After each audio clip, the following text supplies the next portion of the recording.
দেখুন আপনাদের দেখাচ্ছি।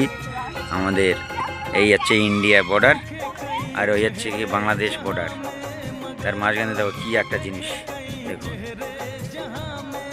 এটা কে কে চিনো বলো সবাই।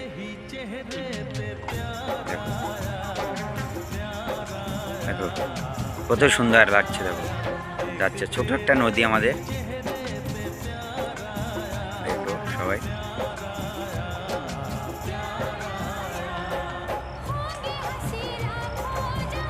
সবাই বলবে কেমন লাগছে এটা।